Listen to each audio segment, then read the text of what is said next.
Bonjour à tous et j'espère que vous allez bien. Et oui, ça y est, je suis de retour pour la vidéo conseil de la semaine. Allez, c'est parti.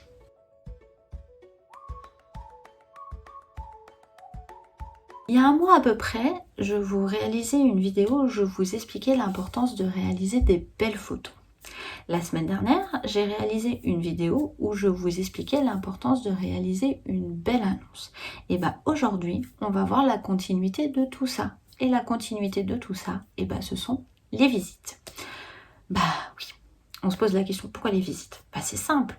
Si vous avez fait des belles photos, le futur acquéreur obligatoirement a été voir votre annonce. Et si vous avez fait une belle annonce, et ben le futur acquéreur, aucun doute, il a pris son téléphone et il vous a passé un coup de fil pour prendre rendez-vous avec vous pour visiter votre bien. Donc cette vidéo est là pour vous apporter quelques conseils pour les visites. Alors ce sont des conseils simples, mais sincèrement, il faut vraiment les réaliser si vous voulez à la fin, parce que le but final de tout ça, bah, c'est à la fin d'avoir une offre d'achat du futur acquéreur. Le premier conseil que je peux vous donner, c'est, c'est simple, mais il faut le dire quand même parce que je peux vous assurer que ça m'est déjà arrivé de voir vraiment des choses et on n'imagine même pas que ça puisse arriver. Les photos que le futur acquéreur a vues sur internet, quand il vient visiter chez vous, il faut que ce soit la même chose. Ça veut dire que pour réaliser vos photos, vous avez dépersonnalisé votre bien, vous avez rangé, vous avez nettoyé. Il faut que quand le futur acquéreur vient, il faut que chez vous ce soit comme ça. Ça veut dire qu'il faut vraiment que vous preniez le temps de faire le lit, de vider la vaisselle qu'il y a dans l'évier. C'est tout bête, mais je peux vous assurer que c'est pas tout le temps le cas et c'est des petits points qui peuvent faire toute la différence. Donc prenez le temps, mais vraiment faites-le. Deuxième chose, ne bombardez pas avec plein de paroles le futur acquéreur. Laissez-le faire son tour, laissez-le s'imprégner. Ne faites pas que de parler. Alors des fois, je sais que les gens qui font ça, c'est parce qu'ils sont pas sereins, ils sont un peu, ils sont pas bien, ils ont peur, donc ils parlent pour calmer le stress. Mais je peux vous assurer sincèrement que c'est pas la bonne solution non plus.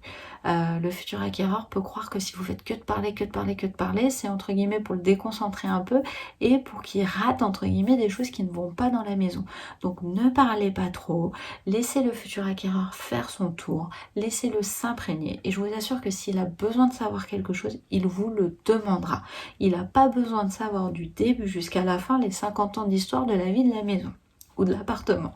Donc vraiment, laissez-le s'imprégner, c'est important.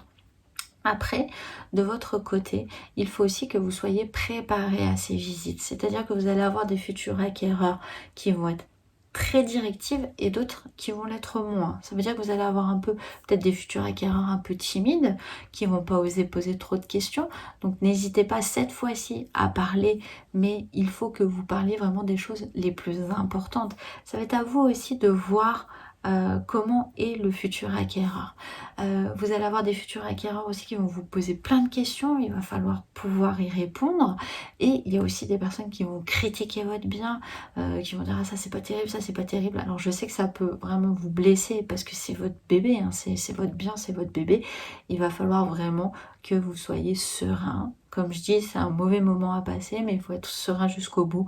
Et je sais que c'est pas facile, mais c'est important aussi de garder, entre guillemets, son self-control. Voilà les petits conseils que je pouvais vous apporter.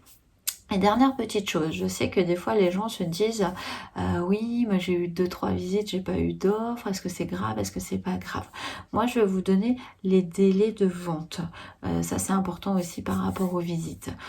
Vous inquiétez pas, chaque bien est différent, hein. Il y a des biens, ils vont se faire visiter 2-3 fois, ils vont avoir une offre au bout de la 4e, 5e, 6e fois. Et il y a des biens, ils vont avoir une visite, ils vont avoir une offre. Donc ça dépend réellement. Après, il faut que vous gardiez en tête, voilà les délais de vente.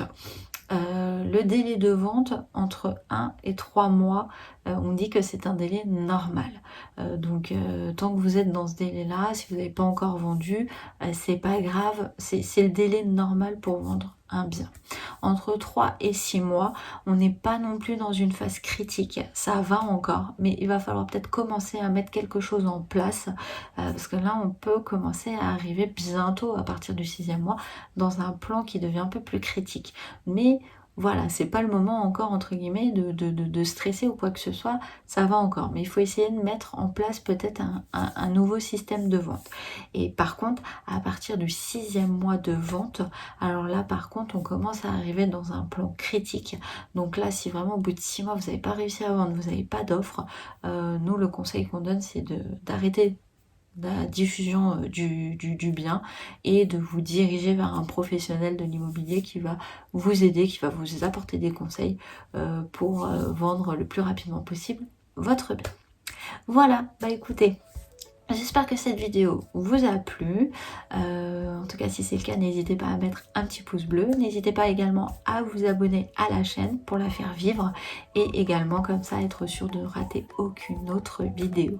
Sur ce, je vous dis à la semaine prochaine. Portez-vous bien et faites attention à vous. Allez, bye!